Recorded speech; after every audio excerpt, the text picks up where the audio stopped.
Assalamualaikum warahmatullahi wabarakatuh. Bismillahirrahmanirrahim. Alhamdulillahirabbil alamin. Wassalatu wassalamu ala asyrofil anbiya'i wal mursalin sayyidina wa maulana Muhammadin wa ala alihi washabihi ajmain. Rabbi shrah li sadri wa yassir li amri wahlul 'uqdatam min lisani yafqahu qawli amma ba'du. Pemirsa TVRI Sumatera Selatan yang insyaallah senantiasa dalam lindungan dan rahmat Allah Subhanahu wa taala.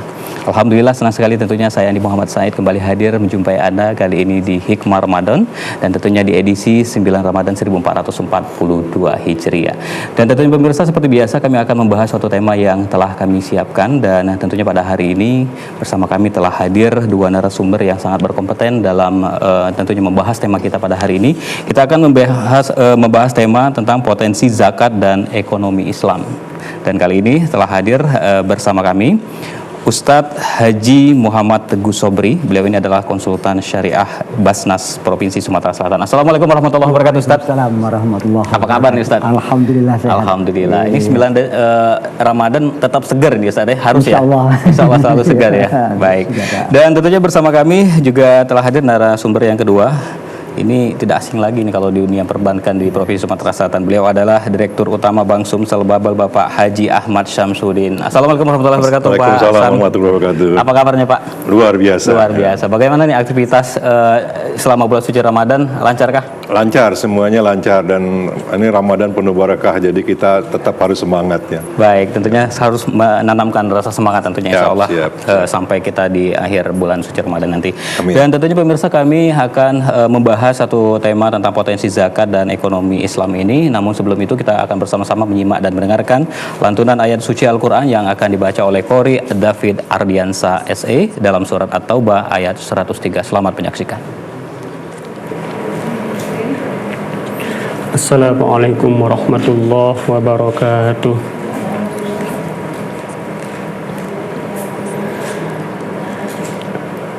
A'udzu billahi minasy syaithanir rajim.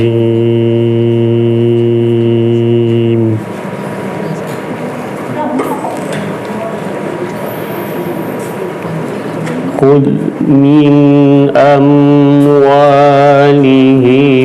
sadaqatan tutahhiruhum wa tuzakkihim biha wa salli alaihim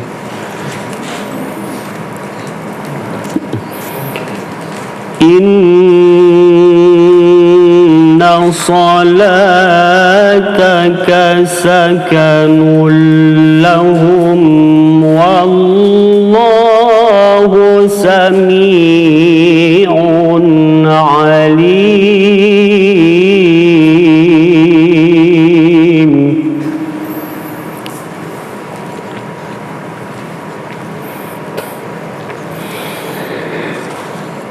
Alam ya'lamu anna Allaha huwa yaqbalu tawbata an ibadihi wa ya'khudhu sadaqat.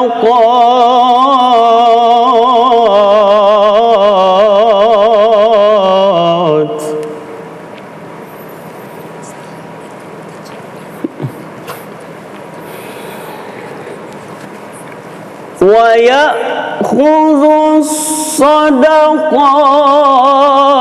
wa anna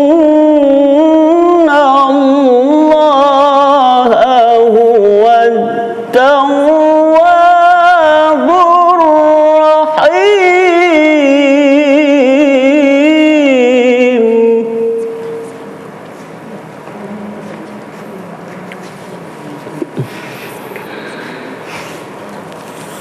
Wa qul i'malu fasayarallahu 'amalakum wa rasuluhu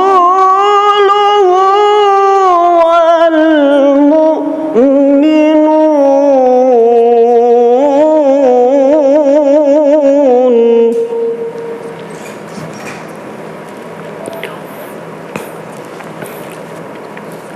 وستردون إلى عالم الغيب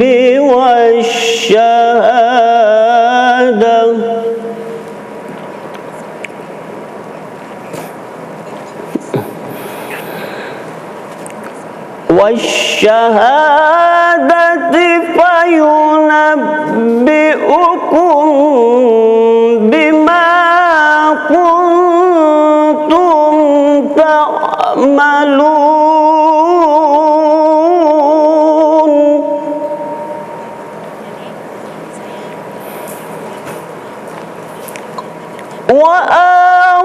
وآخرون مرجون لأمر الله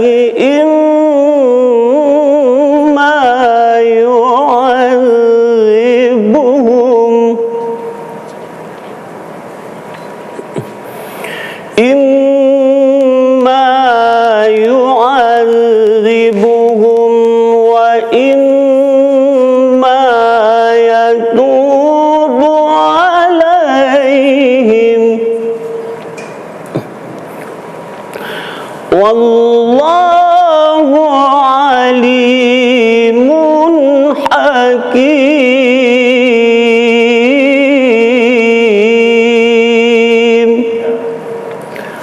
Sadaqallahul azim. Assalamualaikum warahmatullahi wabarakatuh. Waalaikumsalam warahmatullahi wabarakatuh. Sadaqallahul azim, maha benar Allah dengan segala firman-Nya. Semoga qari yang membaca dan kita semua yang menyimak dan mendengarkan mendapatkan syafaat dan pahala di sisi Allah Subhanahu wa taala. Amin amin ya rabbal alamin. Baik pemirsa TVRI Sumatera Selatan yang insyaallah dimuliakan oleh Allah Subhanahu wa taala, tentunya seperti yang saya sampaikan di awal, kita akan membahas tema kita pada hari ini, yakni potensi zakat dan ekonomi Islam. Tentunya kami juga nantinya dapat mengundang Anda untuk dapat bergabung bersama kami di layanan interaktif 0711 3114454 bersama kedua narasumber kita. Yang pertama Ustadz Haji Muhammad Teguh Sobri dan Bapak Haji Ahmad Syamsuddin. Mungkin saya ke Ustadz Teguh terlebih dahulu. Baik Ustadz, salah satu rukun Islam yang tentunya harus diamalkan oleh seorang muslim adalah membayar zakat, Ustadz. Sebelum kita membahas lebih jauh ini tentang potensi zakat dan juga tentunya ekonomi Islam, mungkin dapat dijelaskan Ustadz seperti apa tentang arti penting membayar zakat bagi umat muslim, Ustadz. Tafadhol. Terima kasih. Zakat itu merupakan, tadi sudah disampaikan, salah satu dari rukun Islam. Betul. Dengan corak yang agak beda dengan yang rukun-rukun Islam yang lain. Ya, bercorak sosial ekonomi. Ya, dulu kajian tentang zakat ini dulu masuk dalam bidang ibadah dulu. Jadi di dalam bidang ibadah itu ada sholat, ada puasa, ada haji, ada zakat. Nah, sekarang sudah beda, jauh sekali bedanya. Dia sudah masuk dalam sistem sosial ekonomi Islam. Jadi itu ini kajian-kajian tentang zakat. Nah, zakat ini hari ini dengan kemarin juga sedikit kajiannya juga agak-agak beda. Bedanya di mana? Kalau kemarin itu kita akan lebih banyak ke tekstual, gitu kan? Lebih banyak ke tekstual. Hari ini ke kontekstual. Kenapa? Karena kita melihat dari sudut maqasid syariahnya. Maunya syariah dalam hal zakat ini apa? Nah, itu yang dikaji dan itu yang diterapkan hari-hari ini. Jadi kalau dulu tidak, yang penting bayar zakat saja sudah selesai. Tapi kalau kita lihat lebih ke belakang lagi, misalnya di zaman Rasulullah, kemudian di zaman para khulafaur rasyidin, kemudian kita lihat di zaman Muawiyah, Abbasiyah. Nah, itu di zaman Muawiyah itu misalnya, itu ada yang namanya Umar bin Abdul Aziz. Di zaman Umar bin Abdul Aziz itu tidak ada lagi orang yang pantas untuk diberi zakat pada saat itu. Nah, persoalan inilah yang bagaimana kita menerapkan apa yang mereka lakukan pada saat itu dan bagaimana manajemennya, kemana arahnya dan lain sebagainya, sehingga pada saat itu orang tidak pantas lagi untuk diberi zakat. Padahal beliau cuma 30 bulan memerintah. Nah, ini yang mungkin perlu ada kajian-kajian, didalami terus bagaimana kita mewujudkan maksud daripada diwajibkannya zakat itu sendiri. Ya. Baik. Nah, terkadang ini masyarakat banyak yang mungkin awam itu tidak mengetahui kira-kira zakat hartanya itu yang seperti apa yang harus dia keluarkan. Nah, ini mungkin bisa dijelaskan, Ustaz. Ya. Jadi, nah inilah di Indonesia juga perkembangannya cukup hebat, cukup maju di Indonesia.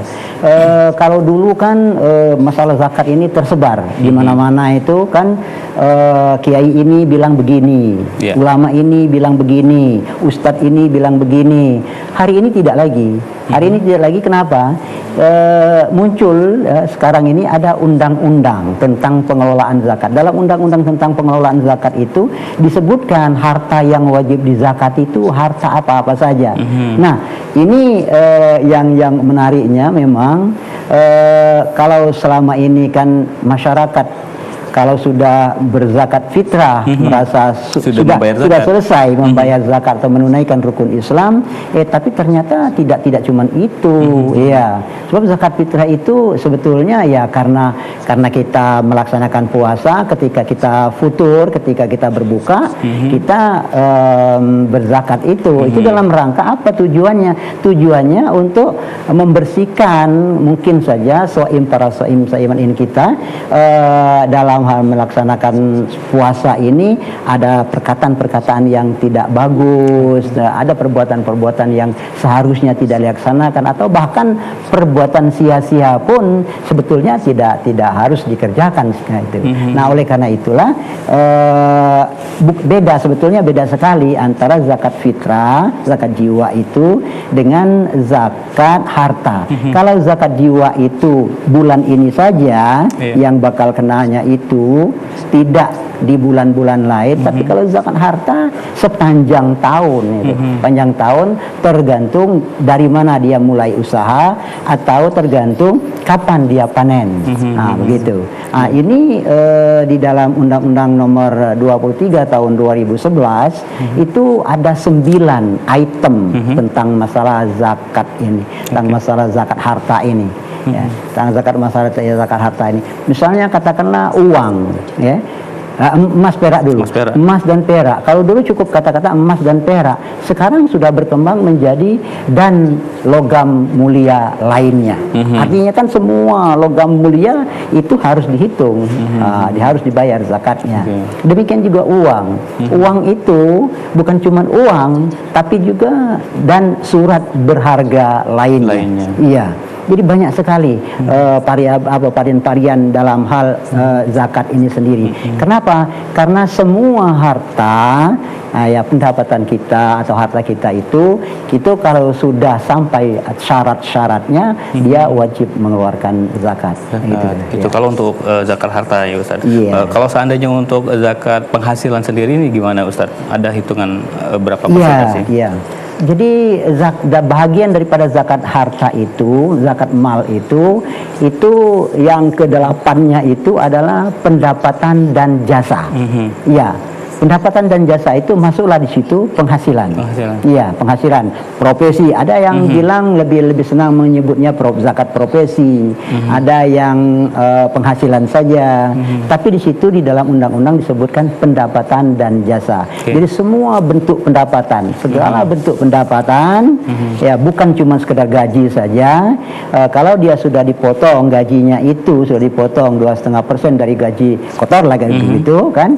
Itu zakat yang di rumah, yang harta-harta lainnya itu juga perlu dihitung. Ini pendapatan itu, iya. Dan ini tentu kebanyakan masyarakat kan kita karyawan nih, Ustadz ya.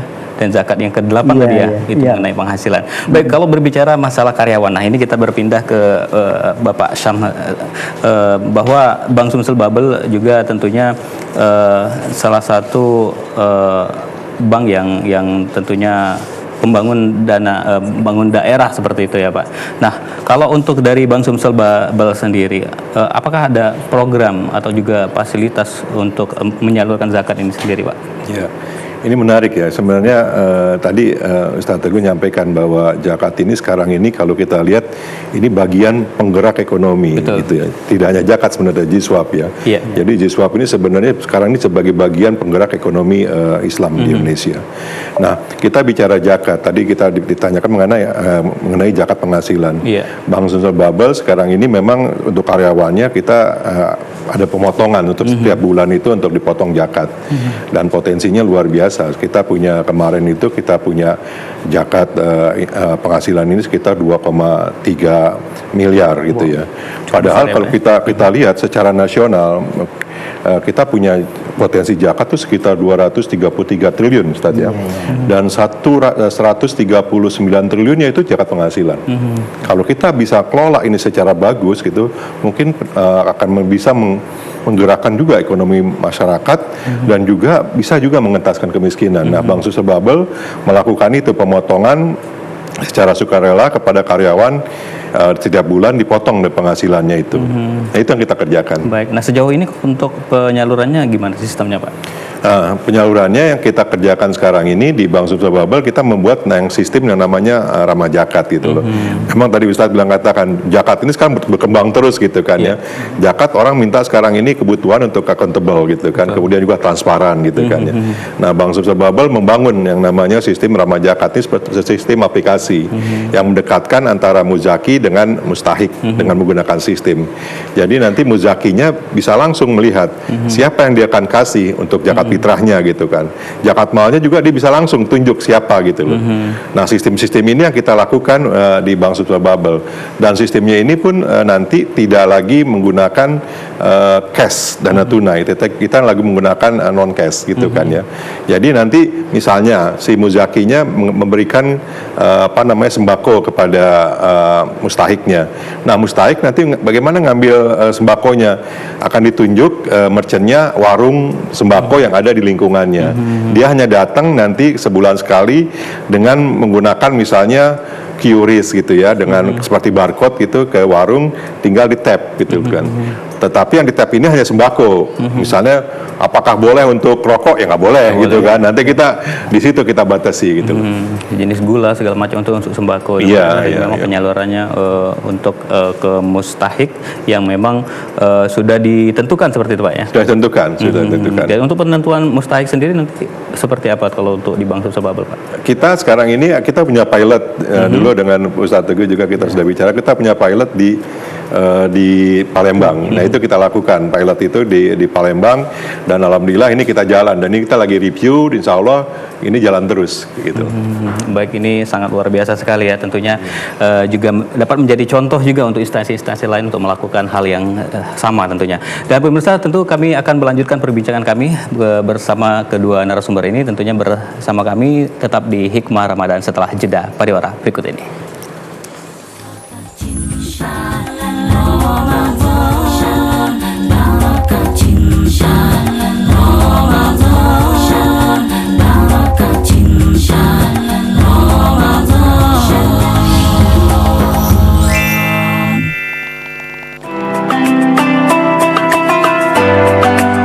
Assalamualaikum warahmatullahi wabarakatuh. Atas nama pimpinan dan karyawan TPRI Sumatera Selatan, kami mengucapkan selamat menjalankan ibadah puasa. Dalam bulan Ramadan ini, teriring doa kami bagi Anda yang sedang mengalami kesulitan hidup, segera keluar dari kesusahan. Bagi Anda yang sedang menderita sakit, segera disembuhkan. Serta bagi Anda yang menganggur, segera mendapat pekerjaan. Teriring doa juga bagi Anda yang beruntung dan berkecukupan, semoga Allah Subhanahu wa Ta'ala melimpahkan rahmatnya. Pada prinsipnya manusia hanya berikhtiar dan berdoa. Tuhanlah yang menentukan. Selamat berpuasa.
Pascal. Tor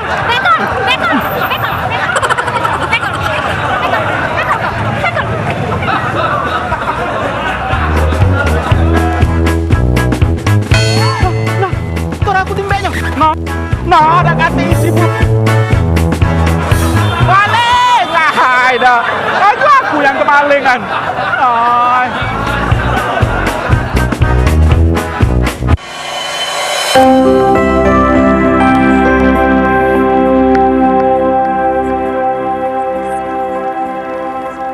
Barokah cinta Ramadan, barokah cinta Ramadan, barokah cinta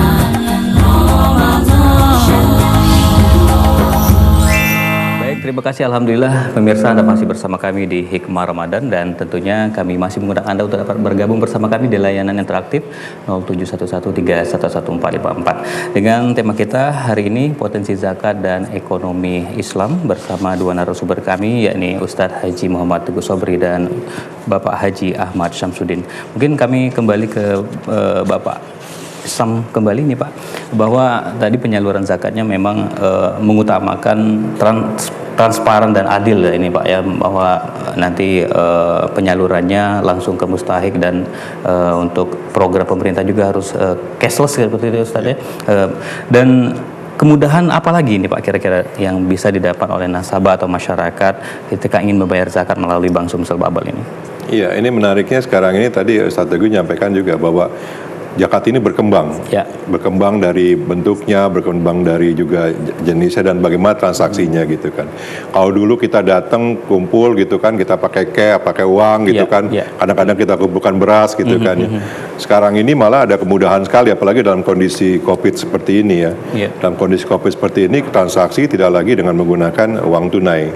Nah, Bank Sumsel Babel sudah mengintroduce yang namanya QRIS-nya Bank Indonesia, standarnya Bank Indonesia. Jadi kita kalau misalnya mau berzakat gitu, kita tinggal pakai tap saja di apa namanya di HP kita, nanti ada kodenya di masjid, kita tinggal tap saja begitu. Nah, itu yang lebih mudah dilakukan oleh kita. Dan di masjid-masjid sekarang ini pembatasnya saja sudah pakai barcode tuh gitu kan, sambil sholat itu kan ini ada jaga jarak, itu kan ada pembatasnya. Saya lihat sudah ada barcode, tinggal tap aja gitu kan. Ini menarik sekali. Malah sekarang ini kalau bisa zakat bisa juga, kadang-kadang masjid juga beriklan juga di koran, itu dia sampaikan kalau menyumbang zakat silakan dengan barcode yang ada di sini. Nah, yang gitu-gitu ke depan ini akan menjadi lebih trendy, terutama juga untuk masyarakat yang milenial gitu ya. Nah, itu kita sasar ke sana nantinya. Baik, nanti kita lanjut kembali nih Pak Sam, dan kita terima telepon terlebih dahulu. Halo, assalamualaikum, Hikmah Ramadan. Halo. Halo, assalamualaikum. Waalaikumsalam warahmatullahi wabarakatuh. Dengan Bapak siapa, di mana Bapak? Sama Pak Herman PM. Pak Herman PM. Nalang Sumbawa Banyuasin. Oke, apa kabar Pak Herman? Saya mau bertanya sama Pak Ustadz. Oke, baik. Alhamdulillah kita bisa bertemu lagi di bulan Ramadan, di hari bulan Ramadan ini. Baik. Bisa dipertemukan kembali sama Bapak Ustadz kita yang terhormat. Baik. Silakan Pak Herman. Saya mau dua pertanyaan ini di luar tema walaupun di dalam tema. Gitu. Saya mempunyai teman non Muslim, sedangkan dia baik mengasihkan uang kepada saya. Nah, bagaimana uang itu mau dizakat fitrahkan gitu? Apakah hukumnya bagaimana gitu? Perlu dijelaskan, dipertanyakan juga dari saya. Kedua, bagaimana hukumnya kalau seorang kita kan punya uang sedikit, orang itu datang meminta uang gitu, sedangkan uang kita ini 100 gitu kan, cukup dengan beli beras 10 kilo gitu kan. Nah, sedangkan dibagikan gitu, kita berbagi 50 sewang. Nah, jadi berkuranglah kita tadi kan, tapi ikhlas gitu. Nah, itu hukumnya bagaimana itu Pak Ustadz? Apakah kita berdosa? Apakah dapatkan pahala gitu? Padahal kita itu cuma pas-pasan gitu Pak Ustadz. Oke. Sedangkan pulang ke rumah ribut lagi sama Baik. istri. Iya. Kenapa tadi 10 kilo berasnya? Kok jadi 5 kilo? Oke. Saya kan sembunyikan gitu kan. Disembunyikan rahasia ini ya diam-diam aja lah. Baik. Terima aja lah, jadilah beras 5 kilo. Yang tadi tuh ada Baik. kegiatan lain lah, Ya. kayak gitu. Cukup, Pak Dikasih Herman? tahu memang ngasih tadi gitu kan. Baik. Itu baik pertanyaan saya. Baik, ya. Baik, terima kasih Pak Herman atas pertanyaannya. Mungkin langsung saja Ustadz, ketika orang non-muslim memberikan kita mungkin sedikit uang seperti itu dan kita gunakan untuk zakat fitrah, apakah ini gimana hukumnya Ustadz? Terima kasih Pak Herman. Saya menangkapnya jadi belum tepat betul mungkin. Pertama tadi saya tangkap bahwa non-muslim berzakat. Nah itu yang non-muslim berzakat itu tidak masuk dalam syarat wajib. Ya. Jadi yang wajib berzakat itu adalah muslim. Nah, itu. Tapi kalau tadi ada pemberian orang non-muslim kemudian dizakatkan, tidak masalah karena itu milik sendiri. Jadi dia itu yang penting adalah pemilikannya itu pemilikan penuh. Ya, kalau dia kepemilikan penuh, dia bisa mau diapakan uang itu, jadi tidak ada masalah. Yang penting uang itu masuk dari yang halal. Nah, itu yang paling pokok. Jadi harta yang tidak halal tidak perlu dizakati. Nabi bilang bahwa la yuqbalullahu shadaqah an ghululin. Jadi Allah tidak menerima sedekah, infak, zakat itu dari harta yang ghulul. Jadi kalau dari yang harta haram itu tidak perlu dizakati. Kemudian yang kedua tadi terkait masalah yang berhubungan dengan apa tadi? Dia bersedekah, tapi dengan kondisi dia juga membutuhkan seperti itu. Oh iya. Jadi bersedekah atau mungkin ini zakat fitrah. Kalau dia zakat fitrah, kalau ada kelebihan untuk besok Lebaran, dia ada kelebihan, nah itu wajib dizakati. Berapapun kelebihannya itu. Sekarang persoalannya bagaimana kalau misalnya dia tadi dapat sedekah dari orang lain, kemudian dia sedekahkan lagi, juga tidak ada masalah. Ya. Asal itu tadi persoalannya, yang penting jalan masuknya itu halal. Nah itu ya. Itu memang betul-betul dari harta yang halal seperti itu. Harta yang halal. Walaupun seandainya hasil maaf ini misalkan dari korupsi, bertobat dan dizakatkan itu nggak dapat apa-apa. Perlu itu ya. Nanti itu urusannya mungkin bertobat dulu baru saya. Tapi kalau dengan zakat itu akhirnya dia minta supaya itu untuk membersihkan harta itu tidak justru akan bersih, tidak bisa ya. Tidak Baik. Saya kembali lagi ke Pak Sam nih, Pak. Tadi Bapak menjelaskan bahwa penyaluran zakat atau program dari Ramah Zakat ini masih dalam ruang lingkup dari karyawan kita nih Pak. Ini ke depan kita inginnya seperti apa nih Pak dari Bank Sumsel Babel sendiri? Iya, sekarang ini kita masih pakai UPZ ya, kita masih UPZ. Nah itu emang secara legalnya kita masih menampung internal kita. Tetapi muzakinya bisa macam-macam nantinya, tidak hanya UPZ-nya Bank Sumsel Babel, tetapi muzakinya juga bisa masjid juga, gitu. Karena sistemnya itu sistem yang ramah zakat itu muzakinya bisa bermacam-macam.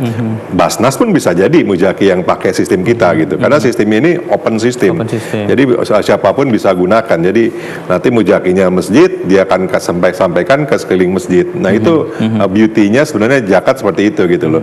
Kalau ada sistem itu akan terlihat transparansinya, akuntabelnya juga tercatat gitu kan, dan orang-orangnya tepat yang kita akan sampaikan. Jadi memang ramah zakat ini berbasis sebenarnya zakat berbasis wilayah.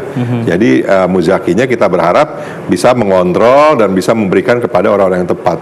Nah tadi kan pertanyaan yang disampaikan sebelum saya selesai menjawab itu adalah bagaimana menentukan si mustahiknya gitu kan. Mustahiknya bisa ditentukan oleh pemerintah setempat, tetapi yang lebih tepat adalah divalidasi oleh masjid-masjid yang ada sekelilingnya. Jadi peran masyarakat itu penting. Nah di Islam itu adalah bagaimana peran ekonomi syariah ini adalah memang banyak ada peran dari masyarakat, di mana masyarakat berperan untuk menggulirkan ekonomi dengan berprinsip pada syariah yang Islam yang tentukan. Itu sebenarnya. Baik. Nah, kalau menurut Bapak sendiri, bagaimana pengaruh zakat ini Pak atas pertumbuhan ekonomi umat ini Pak? Iya, kalau saya lihat ini luar biasa ya. Sebenarnya kalau kita lihat potensi umat Islam di Indonesia ini mayoritas. Iya, betul. Dan kekuatan ekonomi Islam sebenarnya ada di Jiswap. Ya, ada ekonomi syariah gitu macam-macam. Tapi dengan menggerakkan Jiswap saja sebenarnya kita banyak sekali untuk berbuatnya. Tadi saya bilang zakat sekitar 233 triliun. Luar biasa banyaknya. Dan kalau kita bisa kelola ini secara bagus gitu kan, mungkin di luar zakat fitrah ya, mungkin kita kelola bagus dengan membuat program-program yang luar biasa dengan Basnas gitu, luar biasa. Karena Basnas itu punya berapa program ya. Nah, Basnas itu membuat program-program, misalnya dia buat ATM beras gitu kan. Nah, kalau ini ATM beras ada di tiap-tiap tempat yang membutuhkan, itu luar biasa loh. Dan mungkin yang tadi sampaikan zakat beras yang ada di sana, ya jelas tinggal datang ke ATM beras itu. Kemudian juga Basnas, seingat saya juga dia melakukan digitalisasi terkait dengan pemberian zakatnya ini. Udah banyak sekali yang dilakukan seperti itu. Nah, 233 triliun ini kalau kita bisa gerakan dengan membantu, misalnya pembantunya itu tidak hanya sembako, tetapi juga kita bantu juga pendidikan, Ustaz ya. Juga kita bantu juga di yang lainnya seperti juga kesehatan gitu kan. Wah, itu luar biasa. Dampaknya luar biasa. Jadi memang tidak hanya bantuan konsumtif tapi juga untuk produktif. Betul. Gitu. Apalagi nanti dipadukan dengan wakaf. Wah, itu wakaf yang wakaf produktif. Wah, luar biasa sekali. Itulah beauty-nya Islam itu. Kalau saya bicara itu biasanya saya semangat sekali. Baik, saya ke Ustadz M. Teguh lagi nih. Ustadz, saat ini kan kita masuk. Baik, nampaknya ada pemirsa yang tidak sabar untuk bergabung. Ini kita angkat telepon terlebih dahulu. Halo, assalamualaikum. Hikmah Ramadan. Waalaikumsalam warahmatullahi wabarakatuh. Waalaikumsalam warahmatullahi wabarakatuh. Dengan Bapak siapa di mana, Bapak? Pak Amir dari Palembang. Pak Amir dari Palembang. Apa kabar Pak Amir? Alhamdulillah. Sehat. Masih kuat puasanya Pak ya? Ya, alhamdulillah. Alhamdulillah. Baik, silakan dengan pertanyaannya Pak Amir. Assalamualaikum Pak Ustadz. Waalaikumsalam warahmatullahi wabarakatuh. Dari Bubble. Ya. Saya ingin menanyakan masalah zakat mal gitu Pak. Nah, yang jadi objek zakat mal itu selain daripada uang dan emas, apakah bisa juga harta benda lainnya Pak, umpamanya rumah, tanah dan lain sebagainya. Kemudian di dalam penyalurannya, apakah bisa kita salurkan langsung kepada yang membutuhkan atau harus melalui badan amal zakat gitu Pak? Itu saja Pak, terima kasih. Assalamualaikum warahmatullahi wabarakatuh. Waalaikumsalam warahmatullahi wabarakatuh. Mungkin langsung Ustaz. Langsung ya. Oke. Terima kasih Pak Amir. Yang pertama tadi tentang masalah objek zakat mal. Objek zakat mal itu seluruh, sebetulnya kalau kita sudah sampai ke tingkat itu, maka seluruh harta yang berkembang. Jadi ada alasan Pak Amir. Jadi hartanya itu di samping pertama itu milik penuh tadi, ya, milik penuh. Yang kedua, harta itu berkembang atau berpotensi untuk berkembang. Kalau harta yang tidak berkembang, katakanlah rumah, kata Pak Amir tadi, rumah ya tidak perlu dizakati karena dia tidak berkembang. Atau mungkin kendaraan yang kita pakai untuk usaha juga tidak perlu kita zakati karena dia tidak berkembang. Kulkas, TV, semua ya tidak berkembang itu. Ya. Nah, jadi yang paling pokok itu pertama tadi adalah milik sendiri. Kemudian yang kedua itu tadi harta itu berkembang atau tidak berkembang.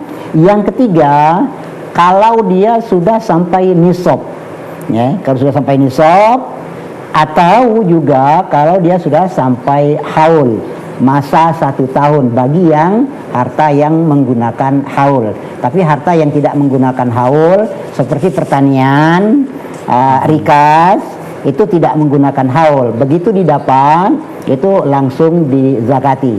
Nah demikian juga dalam hal pendapatan. Dalam hal pendapatan ada dua kiasnya itu. Ada kias kepada pertanian, ada kias kepada perdagangan. Kias kepada pertanian itu tidak menggunakan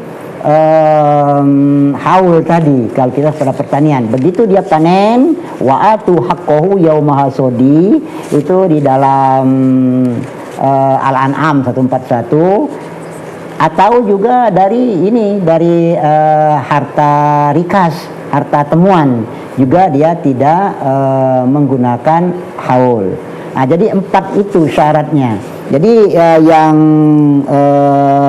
milik sendiri, kemudian tadi itu berkembang, yang tidak berkembang tidak perlu, kemudian sampai nisab dan sampai haul.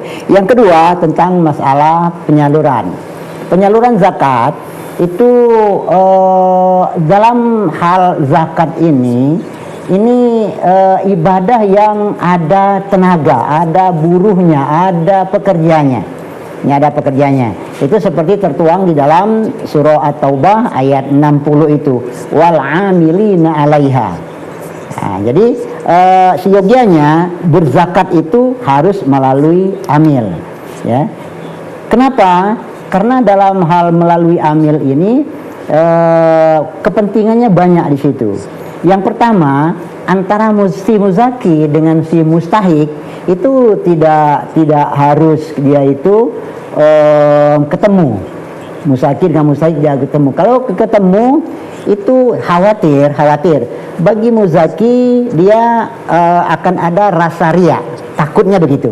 Takutnya. Alhamdulillah kalau tidak ada riya, kita berikan kepada mustahik. Nah ini atau atau siapa yang kita diberi zakat itu, zakat saya untuk tahun ini misalnya. Nah itu akan beda dengan ini ada titipan dari Basnas.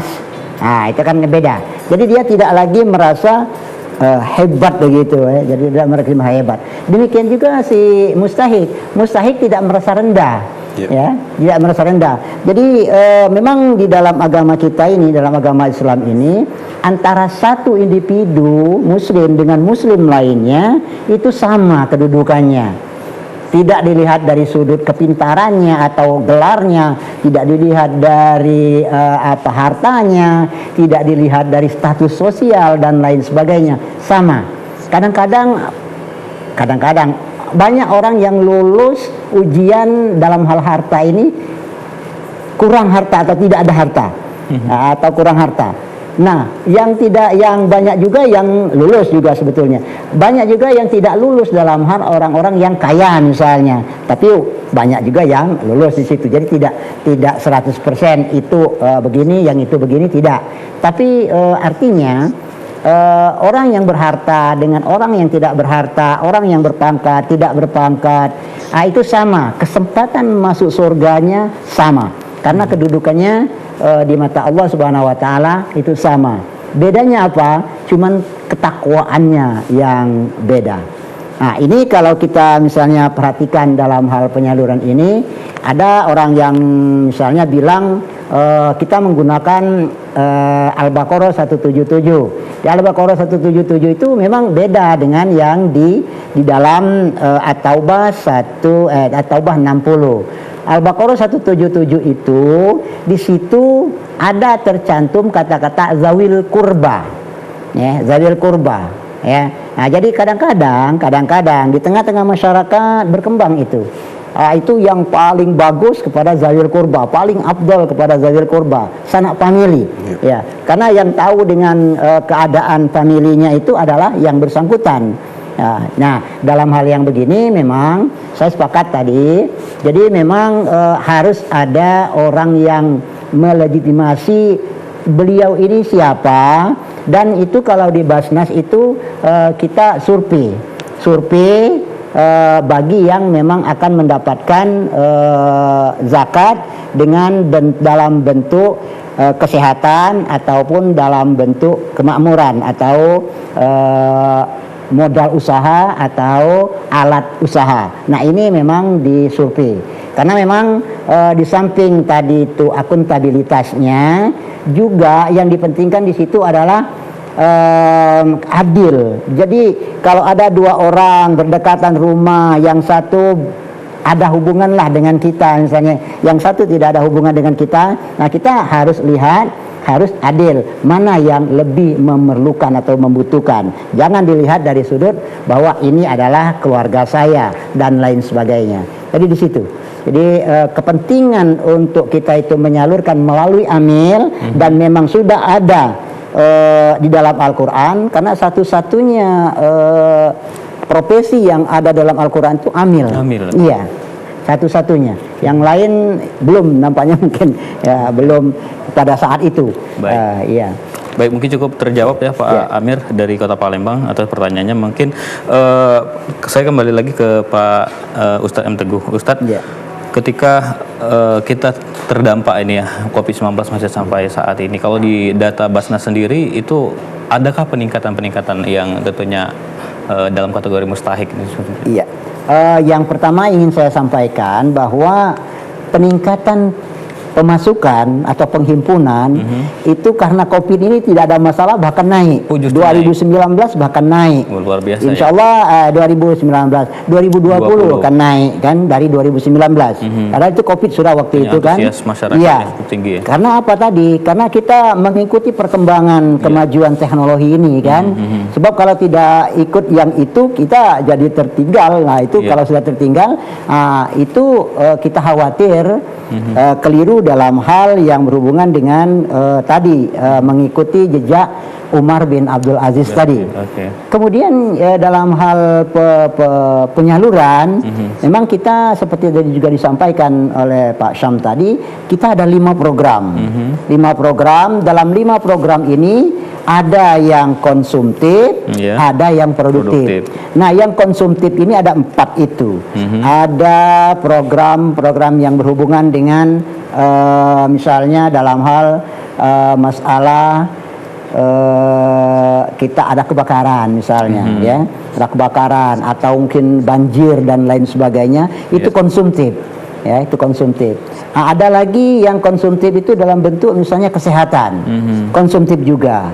Kalau dalam bentuk pendidikan, ada yang bilang itu juga konsumtif dan agak dekat dengan investatif. Jadi sepertinya bahwa ini investasi ke depan. Kemudian yang betul-betul produktif itu adalah masalah makmur, ya, masalah ekonomi. Nah, itu kan. Baik, saya akan kembali ke Pak Sameng lagi ini Pak. Ketika kita sudah ada program ramah zakat tadi Pak ya, bagaimana untuk memudahkan kita menyalurkan zakat seperti itu Pak. Nah mungkin untuk ke nasabah sendiri ini adakah kemudahan-kemudahan lain itu kira-kira Pak? Iya, untuk nasabah ini sebenarnya tadi saya sampaikan bahwa kita berharap nasabah ini bisa juga menyalurkan zakatnya melalui kami. Tetapi karena UPZ kita belum boleh, tapi bisa langsung ke rekening Basnas. Basnas, karena rekening Basnas yang ada di Sumatera Selatan ini, provinsi maupun kota dan kabupaten itu di kami. Bisa menyalurkan melalui Basnas. Bisa juga langsung melalui masjid. Karena amilnya banyak kan Ustaz ya. Amilnya banyak, ada yang masjid, ada yang Basnas, silakan saja. Dan rekeningnya pun ada di kita.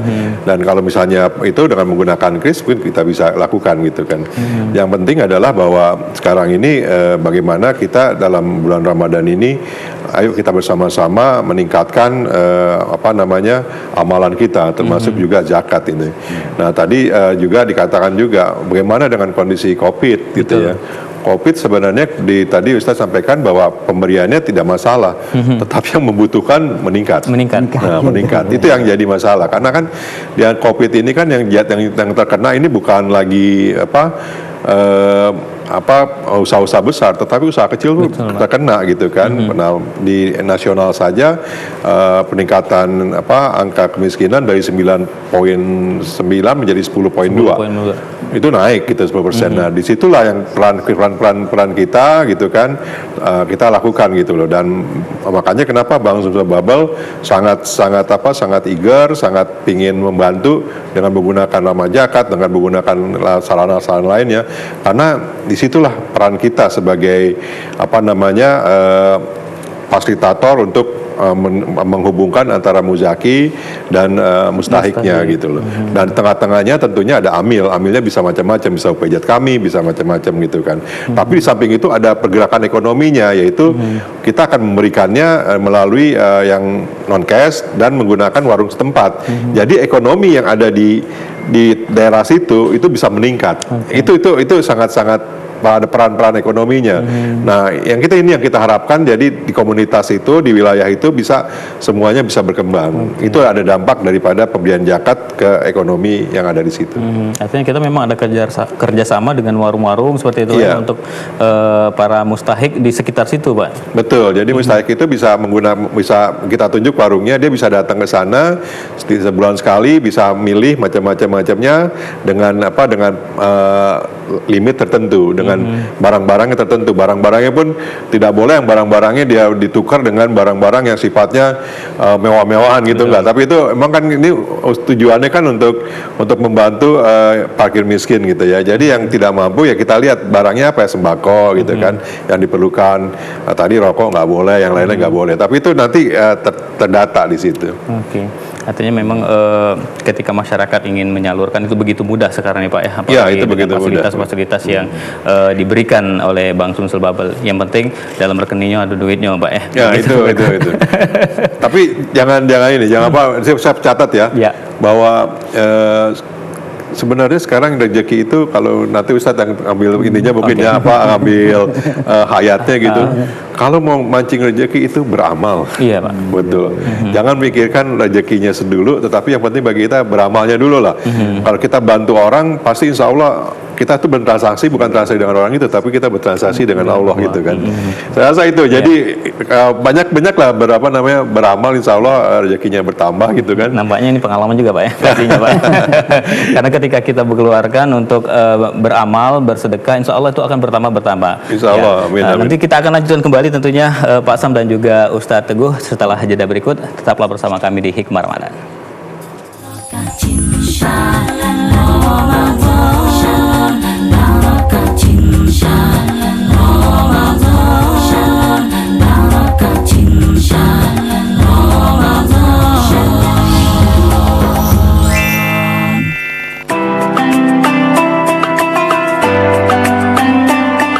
Assalamualaikum warahmatullahi wabarakatuh. Atas nama pimpinan dan karyawan TPRI Sumatera Selatan, kami mengucapkan selamat menunaikan ibadah puasa. Dalam bulan Ramadan ini, teriring doa kami bagi Anda yang sedang mengalami kesulitan hidup, segera keluar dari kesusahan. Bagi Anda yang sakit, segera disembuhkan. Serta bagi Anda yang sedang menganggur, segera mendapat pekerjaan. Teriring doa juga bagi Anda yang beruntung dan berkecukupan, semoga Allah Subhanahu wa Ta'ala melimpahkan rahmatnya. Pada prinsipnya manusia hanyalah berikhtiar dan berdoa. Tuhanlah yang menentukan. Selamat berpuasa.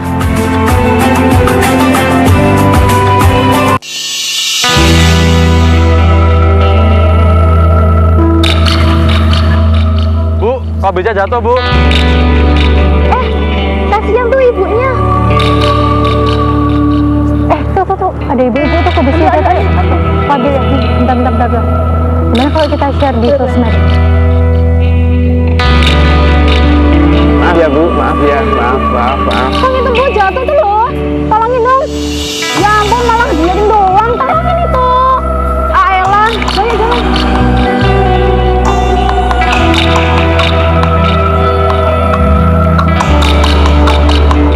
Ini Bu, sama-sama. Bagaimana dengan kita?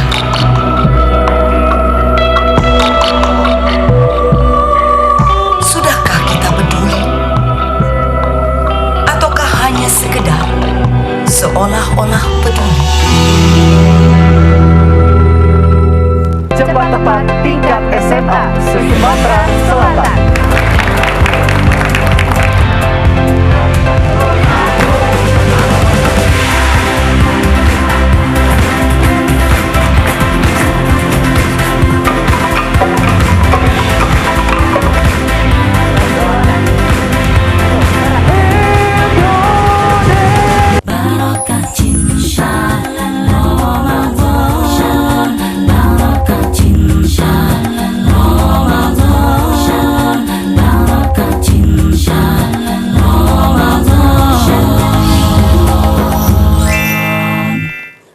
Baik, Alhamdulillah, terima kasih pemirsa, Anda masih bersama kami di Hikmah Ramadan, dan tentunya masih bersama dua narasumber kita dengan tema kita pada hari ini, potensi zakat dan ekonomi umat. Dan kami akan kembali lagi ini ke Pak Sam lagi nih Pak Sam. Ketika kita berbicara tentang ekonomi umat atau juga ekonomi syariah, mungkin Bang Sumsul Babel ada program-program khusus ini seperti apa nih Pak? Bisa dijelaskan? Iya, kita di Bank Sumsel Babel ini sebenarnya orang kadang-kadang menanyakan, oh Bank Sumsel Babel ini bank konvensional atau syariah gitu. Yeah. Kita berjalan dengan dua sistem satu konvensional, satu syariah begitu. Nah, unit usaha syariah kita ini sekarang sedang kita kembangkan gitu ya. Dan alhamdulillah sekarang asetnya hampir 10% dari kita punya aset secara overall yaitu sekitar 3 triliunan gitu. Nah, apa yang kita lakukan di Bank Sumsel Babel untuk mengembangkan syariah ini yang melalui kegiatan-kegiatan yang sifatnya charity seperti ini, zakat macam-macam ya. Seperti kemarin kita lakukan dengan Bu Gub gitu ya, Bu Gubernur untuk di Tanggarajo. Gitu, Tanggarajo itu daerah yang kita kenal daerah pusatnya pempek kalau nggak salah ya. Pempek. Saya tertarik untuk mengembangkan pempek di sana karena kita lihat pempek di sana tuh uniknya jualannya macam-macam. Ada yang pakai keranjang, ada yang pakai dorongan, sepeda, ada yang pakai juga motor gitu kan ya. Nah, itu kita kelola gitu kan. Kita kelola dengan menggunakan dana zakat kita, dana apa yang kita kumpulkan di UPZ juga, seperti disampaikan Pak Ustadz Teguh, yaitu menggunakan sebagian zakat itu untuk kegiatan-kegiatan produktif. Kita lakukan begitu. Intinya apa? Intinya adalah supaya masyarakat ini yang tadinya tidak bankable menjadi bankable. Yang tadinya tidak mengenal perbankan, kita kenal perbankan. Intinya kita melakukan literasi. Dan ke depan ini kita berharap dengan timnya syariah ini akan mencoba Tanggarajo itu kita buat sebagai daerah destinasi wisata, wisata pempek, kan luar biasa itu kan. Sumbernya dari mana? Nah, sumbernya nanti untuk yang dananya kita dana kebajikan, kita punya di UPZ kita itu dana kebajikan, kita akan pakai dana kebajikan untuk ke situ. Setelah dana kebajikan itu masuk, saya berharap ekonominya masyarakat kita bisa timbul. Yang tadinya pakai keranjang bisa pakai dorongan, yang dorongan bisa pakai sepeda bisa pakai sepeda motor gitu kan. Ternyata memang bedanya luar biasa gitu. Dengan pakai sepeda motor itu jangkauannya lebih besar. Tapi kelemahannya yang pakai motor itu nggak bisa masuk ke ganggang nih. Tapi yang pakai keranjang itu bisa masuk ke ganggang gitu kan. Tapi ini semua punya pasar yang berbeda-beda. Tetapi ini menarik untuk kita gunakan sarana zakat itu. Itu menarik. Jadi kembali bahwa kita ternyata dengan menggunakan ekonomi Islam gitu ya, kita bisa juga berkiprah gitu kan. Apalagi Indonesia ini sekarang Presiden Jokowi kampanyekan terkait dengan cinta zakat ya, cinta zakat. Karena apa? Karena memang zakat itu potensinya luar biasa, potensi untuk membangun umat luar biasa gitu. Dan memang ini perlu peranan ya masyarakat, baik itu seluruh stakeholder ya. Pasti. Karena peranan ini kita nggak bisa sendiri loh. Betul. Bank nggak bisa sendiri. Bank perlu Basnas, bank juga perlu Muzaki, bank juga perlu peran dari masyarakat. Peran masyarakat dalam masalah mengentaskan kemiskinan itu tidak hanya pemerintah loh. Semuanya juga bisa juga berperan, yaitu antara lain ya masyarakat. Dari mana? Ya dari sini nih, zakat, infak, sedekah, wakaf. Kita bisa lakukan gitu kan. Nah, peran inilah kita harapkan untuk bersama-sama. Caranya gimana? Ya caranya tadi bisa langsung dan bisa juga menggunakan amil. Tadi disebutkan karena amil ini sudah disebutkan di dalam Al-Qur'an gitu kan. Nah, amil itu bisa bermacam-macam, bisa melalui UPZ Bank Sumsel Babel, Basnas, kemudian juga bisa gunakan masjid, pesantren, banyak lah yang kita lakukan. Kadang-kadang juga menggunakan guru ngaji gitu kan. Tetapi yang penting bagi kita adalah bagaimana bersama-sama untuk bahu-membahu kita membantu sesama gitu. Dan tentunya Bank Sumsel Babel memiliki banyak cabang ini Pak ya untuk melakukan aktivitas itu sebenarnya. Iya, kita punya banyak cabang. Nah, cabang-cabang kita ini kita manfaatkan untuk melakukan program-program seperti ini gitu loh. Nah, ke depan ini yang menariknya adalah kalau ini nanti ramah zakat, pemberian zakat, aplikasi zakat ini bisa kita berhasil, kita proyeknya ini kita akan copy tuh ke seluruh wilayah-wilayah. Jadi nanti akan teridentifikasi di mana yang membutuhkan apa dan siapa, berapa besar, nanti kita bisa lihat di situ.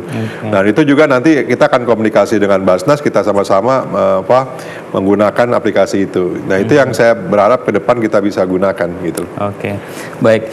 Kita ke Ustadz Teguh lagi nih, Ustadz. Ketika potensi zakat yang kita miliki khususnya untuk di Provinsi Sumatera Selatan, nah, kalau menurut kacamata Ustadz sendiri ini bagaimana untuk dapat membangun atau meningkatkan ekonomi umat, Ustadz? Saya kembalikan saja dulu ke undang-undang. Dalam undang-undang itu di pasal 3-nya itu bahwa zakat itu untuk meningkatkan manfaat zakat agar umat ini sejahtera. Yeah. Dan penanggulangan kemiskinan. Habis kemiskinan itu tidak mungkin itu. Ya, itu memang sudah kodratullah.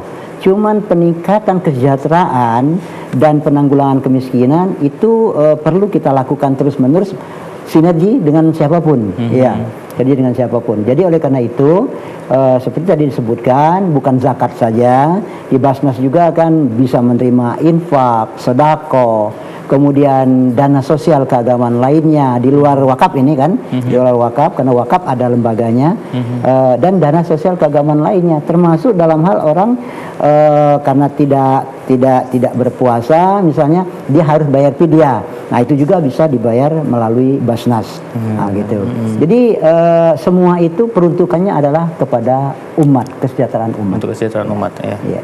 Baik, kembali lagi ke Pak Syam nih, Pak. Ketika Bank Sumsel Babel tentunya dengan unit syariah ini, bagaimana ini kira-kira ke depan harapannya, apalagi di tengah pandemi COVID-19 saat ini, tentunya untuk dapat meningkatkan kesejahteraan masyarakat ini?